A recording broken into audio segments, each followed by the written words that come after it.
नमस्कार दोस्तों, पीएलटेक्स में आपका बहुत बहुत स्वागत है। दोस्तों आज के इस क्लास में यूपी ट्रिपल से सामान्य जानकारी प्रीवियस ईयर के क्वेश्चंस की क्लास को लेकर आया हूं और इस क्लास के अंतर्गत हम लोग अर्थशास्त्र इकोनॉमिक्स के क्वेश्चंस को चैप्टर वाइज सॉल्व करेंगे। इस क्लास में दोस्तों 35 महत्वपूर्ण प्रश्नों को इस क्लास में सॉल्व करने वाले हैं। दोस्तों यदि आप हमारे चैनल पर नए हैं तो चैनल को सब्सक्राइब कीजिए, लाइक कीजिए, शेयर कीजिए।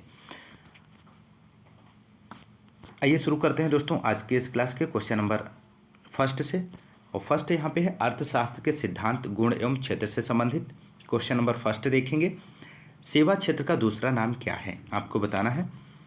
तो यहाँ पे दोस्तों इस क्वेश्चन का राइट आंसर हो जाएगा ऑप्शन ए, तृतीयक। सेवा क्षेत्र का दूसरा नाम तृतीयक क्षेत्र है।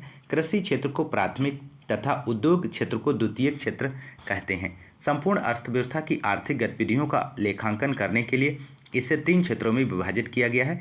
प्राथमिक के अंतर्गत कृषि, द्वितीयक के अंतर्गत उद्योग, तृतीयक के अंतर्गत सेवा क्षेत्र में किया गया है। दोस्तों आप लोग ध्यान रखिएगा, महत्वपूर्ण प्रश्न है। अगला क्वेश्चन नंबर सेकेंड है, इनमें से किस प्रकार की अर्थव्यवस्था में संसाधनों पर निजी अधिकार होते हैं और आर्थिक गतिविधियों का मुख्य उद्देश्य लाभ अर्जित करना होता है। तो राइट आंसर ऑप्शन ए हो जाएगा, पूंजीवादी।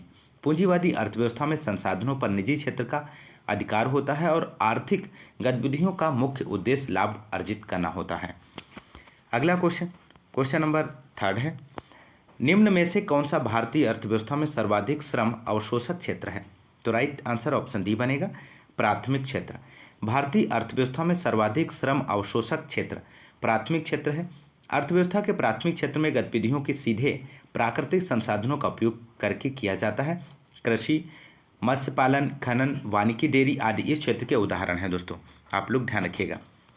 अगला क्वेश्चन नंबर अगला है फोर्थ क्वेश्चन नंबर, भारतीय अर्थव्यवस्था के बारे में अमर्त्य सेन के सुझावों से संबंधित निम्नलिखित कथनों पर विचार कीजिए।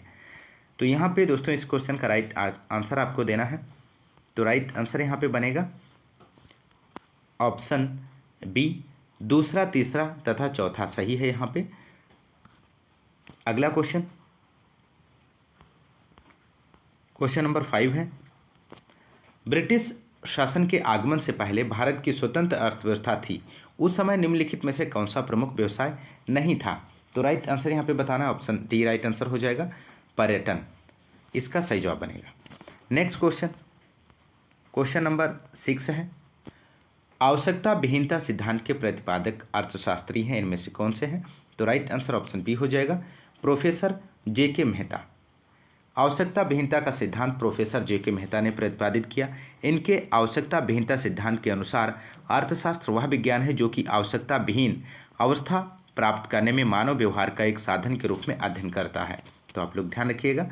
अगला क्वेश्चन नंबर 7 है दोस्तों, भारतीय अर्थव्यवस्था का मेरुदंड कौन सा क्षेत्र है। तो राइट आंसर आपको बताना है दोस्तों। तो यहाँ पे राइट आंसर बनेगा ऑप्शन डी, कृषि क्षेत्र। कृषि क्षेत्र को भारतीय अर्थव्यवस्था की रीढ़ कहा जाता है। कृषि में विकास से ग्रामीण बाजारों में औद्योगिक और उपभोक्ता उत्पादों की मांग बढ़ती है, जिससे भारत के गैर कृषि क्षेत्रों के विकास को बल मिलता है। आज भारत ग्लोबल मंदी के झटकों को झेल रहा है, तो अपने एक मजबूत घरेलू उपभोक्ता बाजार की वजह से देश की 70% आबादी को आसरा देने वाले कृषि क्षेत्र को भारतीय अर्थव्यवस्था का मेरुदंड कहा जाता है। दोस्तों आप लोग ध्यान रखिएगा, महत्वपूर्ण प्रश्न है।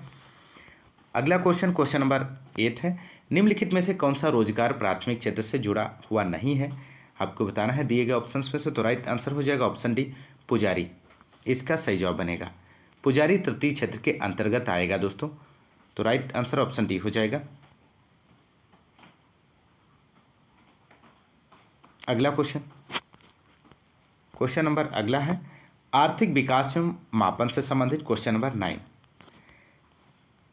मानव पूंजी में निवेश किसके द्वारा किया जाता है। दोस्तों आपको बताना है इस क्वेश्चन का राइट आंसर क्या बनेगा। तो राइट आंसर ऑप्शन डी हो जाएगा, सभी तीनों। मानव पूंजी में निवेश का आर्थिक विकास से सकारात्मक संबंध है। मानव पूंजी में निवेश से उत्पादकता में वृद्धि के साथ साथ उत्पादन भी तीव्र दर से बढ़ता है। यह आर्थिक विकास का मूल स्रोत है। मानव पूंजी को नौकरी, प्रशिक्षण और शिक्षा के माध्यम से प्राप्त कौशल, प्रशिक्षण और स्वास्थ्य के रूप में वर्णित किया जाता है। अगला क्वेश्चन नंबर 10 है, भारत में प्राथमिक आर्थिक जनगणना किस वर्ष में की गई थी। मोस्ट इंपोर्टेंट प्रश्न है दोस्तों। तो यहाँ पे इस क्वेश्चन का राइट आंसर बनेगा ऑप्शन ए 1977। भारत में पहली आर्थिक जनगणना 1977 ईस्वी में की गई थी, जबकि छठवीं आर्थिक जनगणना साल 2013 में की गई थी। आर्थिक जनगणना का संचालन सांख्यिकी एवं कार्यक्रम कार्यान्वयन मंत्रालय द्वारा किया जाता है। 2019 से 7वीं आर्थिक जनगणना की तैयारी प्रगति पर है। दोस्तों आप लोग ध्यान रखिएगा। अगला क्वेश्चन नंबर अगला है राष्ट्रीय आय एवं मापन से। क्वेश्चन नंबर 11, भारत की राष्ट्रीय आय का आकलन करने वाली संस्था है। तो यहाँ पे इस क्वेश्चन का राइट आंसर ऑप्शन डी हो जाएगा, केंद्रीय सांख्यिकी संगठन।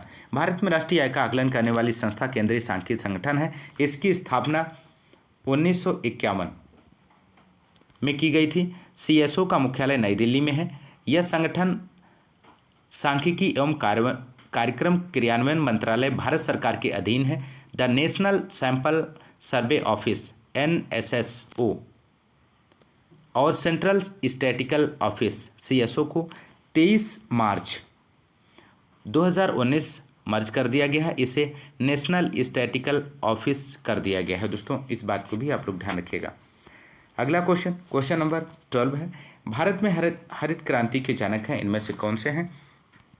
तो यहाँ पर दोस्तों इस क्वेश्चन का राइट आंसर हो जाएगा ऑप्शन सी, भारत में हरित क्रांति के जनक MS स्वामीनाथन है। ऑप्शन सी राइट आंसर हो जाएगा। अगला क्वेश्चन नंबर अगला है 13 क्वेश्चन नंबर, भारत में राष्ट्रीय आय का आकलन करने वाली संस्था कौन सी है। तो राइट आंसर यहाँ पे हो जाएगा ऑप्शन डी, केंद्रीय सांख्यिकी संगठन। अगला क्वेश्चन नंबर 14 है, कलकत्ता अब कोलकाता में भारतीय सांख्यिकी संस्थान की स्थापना किसने की है। तो यहाँ पे राइट आंसर बनेगा दोस्तों इस क्वेश्चन का ऑप्शन बी, यहाँ पे राइट आंसर हो जाएगा PC Mahalanobis. Option B right answer हो जाएगा। नेक्स्ट क्वेश्चन नंबर 15 है, भारत के सकल घरेलू उत्पाद में कृषि योगदान लगभग कितने % है। तो राइट आंसर ऑप्शन डी हो जाएगा 15%। अगला क्वेश्चन नंबर 16 है, सकल घरेलू बचत में कौन प्रमुख योगदान करता है। तो राइट आंसर ऑप्शन डी हो जाएगा परिवार। सकल घरेलू बचत में प्रमुख योगदान परिवार का है दोस्तों, क्योंकि राष्ट्रीय आय में प्रति व्यक्ति आय को भी जोड़ा जाता है। जब प्रति व्यक्ति आय बढ़ेगी तो व्यक्ति का जीवन स्तर सुधरेगा तथा घरेलू बचत बढ़ेगी, इससे GDP में वृद्धि होगी, इससे राष्ट्रीय आय बढ़ेगी, राष्ट्रीय आय बढ़ने से देश प्रगति की ओर जाएगा। तो ऑप्शन डी राइट आंसर हो जाएगा। अगला क्वेश्चन नंबर 17, सकल राष्ट्रीय आय हमेशा निवल राष्ट्रीय आय से अधिक होती है क्योंकि इसमें सम्मिलित होती है। तो राइट आंसर ऑप्शन सी हो जाएगा, पूंजी खपत भत्ता। यहाँ पे राइट आंसर बनेगा। अगला क्वेश्चन नंबर 18 है, वर्ष 2014 से 15 की तुलना में भारत की प्रति व्यक्ति आय वर्ष 15-16 में कितने % की वृद्धि हुई है। तो राइट आंसर ऑप्शन बी हो जाएगा 7.4%। अगला क्वेश्चन नंबर 19 है, 1947 में भारत में प्रति व्यक्ति की वार्षिक आय कितनी थी। तो राइट आंसर बनेगा ऑप्शन ए 249.60 रुपये। ऑप्शन ए यहाँ पे सही जवाब हो जाएगा, 249 रुपये 60 पैसे। ऑप्शन ए यहाँ पे राइट आंसर बनेगा दोस्तों। अगला क्वेश्चन नंबर 20 है, कुछ भारतीय अर्थशास्त्री ब्रिटिश शासन के दौरान भारत की राष्ट्रीय आय का मूल्यांकन करने का प्रयास करते थे। निम्नलिखित में से कौन अर्थशास्त्री नहीं है, इनमें से आपको बताना है। तो राइट आंसर ऑप्शन डी हो जाएगा, प्रशांत चंद्र महालनोबिस। ऑप्शन डी यहाँ पे राइट आंसर बनेगा। नेक्स्ट क्वेश्चन नंबर अगला है, कृषि एवं संबंधित क्षेत्र से 21 क्वेश्चन नंबर, भारत में श्वेत क्रांति के जनक के रूप में कौन जाना जाता है। मोस्ट इंपोर्टेंट प्रश्न है। तो राइट आंसर ऑप्शन बी हो जाएगा, डॉक्टर वर्गीज कुरियन। भारत में श्वेत क्रांति के जनक डॉक्टर वर्गीज कुरियन है। श्वेत क्रांति का संबंध दुग्ध उत्पादन से है। बलवंत राय मेहता का संबंध पंचायती राज व्यवस्था से है। MS स्वामीनाथन को भारत में हरित क्रांति का जनक कहा जाता है। दोस्तों आप लोग ध्यान रखिएगा। अगला क्वेश्चन नंबर 22 है, भारत में आर्थिक सुधार 1991 के दौरान प्रधानमंत्री कौन थे। तो राइट आंसर ऑप्शन ए हो जाएगा, PV नरसिम्हा राव। भारत में आर्थिक सुधार 1991 ईस्वी के समय प्रधानमंत्री PV नरसिम्हा राव तथा वित्त मंत्री डॉक्टर मनमोहन सिंह थे।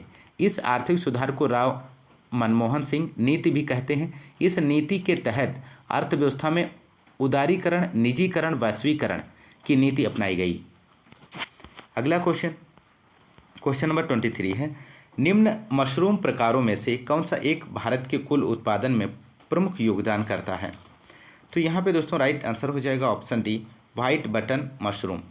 व्हाइट बटन मशरूम भारत के कुल मशरूम उत्पादन में प्रमुख योगदान देता है। आप लोग ध्यान रखिएगा। क्वेश्चन नंबर अगला है 24 क्वेश्चन नंबर, इनमें से किस आयोग ने किसानों के न्यूनतम समर्थन मूल्य अनुशंसित करना अनिवार्य बनाया है? तो यहाँ पे दोस्तों राइट आंसर हो जाएगा इस क्वेश्चन का ऑप्शन बी, कृषि लागत एवं कीमत आयोग। इस क्वेश्चन का सही जवाब बनेगा।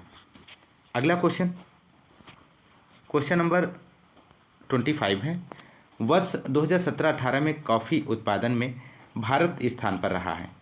तो किस स्थान पर रहा है? तो राइट आंसर हो जाएगा ऑप्शन सी, 7वें स्थान पर रहा है। दोस्तों आप लोग ध्यान रखिएगा। क्वेश्चन नंबर अगला है 26, निम्न में से किस उत्पाद में एगमार्क के प्रमाणीकरण की आवश्यकता है? तो राइट आंसर यहाँ पे बनेगा ऑप्शन सी, दलहन। अगला क्वेश्चन, क्वेश्चन नंबर 27 है, भारतीय हरित क्रांति के दौरान निम्नलिखित में से किन अनाजों का अत्यधिक उत्पादन किया गया था? तो राइट आंसर हो जाएगा दोस्तों ऑप्शन सी, गेहूं और चावल। इसका सही जवाब बनेगा। अगला क्वेश्चन, क्वेश्चन नंबर 28 है, कितनी प्रतिशत भारतीय जनसंख्या की आजीविका का प्राथमिक स्रोत कृषि है? तो राइट आंसर ऑप्शन ए हो जाएगा 54%। यहाँ पे राइट आंसर हो जाएगा। अगला क्वेश्चन, क्वेश्चन नंबर 29, निम्नलिखित में से कौन सा भारतीय अर्थव्यवस्था का प्राथमिक क्षेत्र है? तो राइट आंसर ऑप्शन ए हो जाएगा कृषि। कृषि भारतीय अर्थव्यवस्था का प्राथमिक क्षेत्र है। दोस्तों आप लोग ध्यान रखिएगा।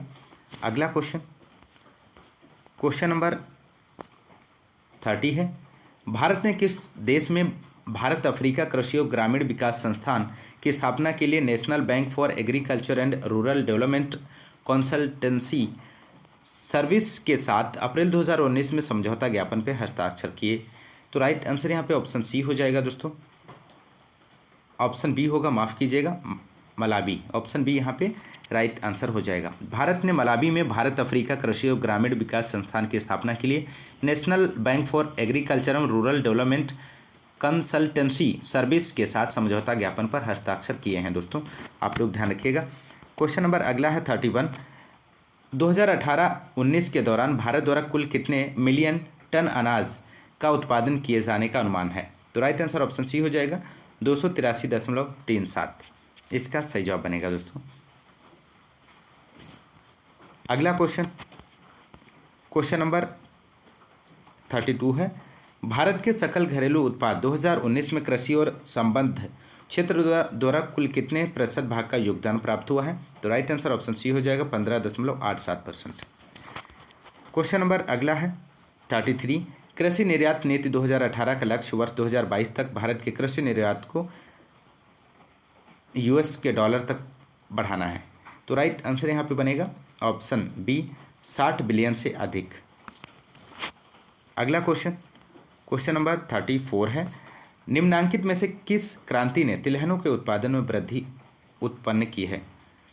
तो राइट आंसर यहाँ पे बनेगा दोस्तों ऑप्शन डी, पीली क्रांति। हरित क्रांति का संबंध खाद्यान्न उत्पादन से है, जबकि श्वेत क्रांति दुग्ध उत्पादन से, स्वर्ण क्रांति बागवानी से, पीली क्रांति तिलहनों के उत्पादन से संबंधित है। दोस्तों आप लोग ध्यान रखिएगा। अगला क्वेश्चन, क्वेश्चन नंबर अगला है और अंतिम क्वेश्चन है इस क्लास का, क्वेश्चन नंबर 35, विशेष कृषि क्षेत्र स्थापित करने वाला पहला भारतीय राज्य कौन था? तो राइट आंसर यहाँ पे बनेगा ऑप्शन सी, उत्तराखंड। उत्तराखंड यहाँ पे राइट आंसर हो जाएगा। विशेष कृषि क्षेत्र स्थापित करने वाला पहला भारतीय राज्य उत्तराखंड था। विशेष कृषि क्षेत्र में कृषि गतिविधियों के लिए, जैसे कृषि क्षेत्र को 24 घंटे विद्युत आपूर्ति, सिंचाई, विपणन, प्रसंस्करण केंद्र, मृदा परीक्षण, जैविक कृषि को बढ़ावा देने के लिए प्रति परिवार एक व्यक्ति को प्रशिक्षण करना, सेज को विशेष आर्थिक क्षेत्र की तर्ज पर जैविक कृषि को बढ़ावा देने व निर्यात हब बनाने के लिए राज्य सरकार द्वारा लागू किया गया है। तो आप लोग ध्यान रखिएगा। दोस्तों आज के इस क्लास में बस इतना ही। दोस्तों यदि आपको क्लास पसंद आ रही है तो क्लास को ज़्यादा से ज़्यादा लाइक और शेयर करते रहिए। दोस्तों आज की इस क्लास में बस इतना ही। मिलते हैं नेक्स्ट क्लास में, तब तक के लिए नमस्कार, जय हिंद, धन्यवाद।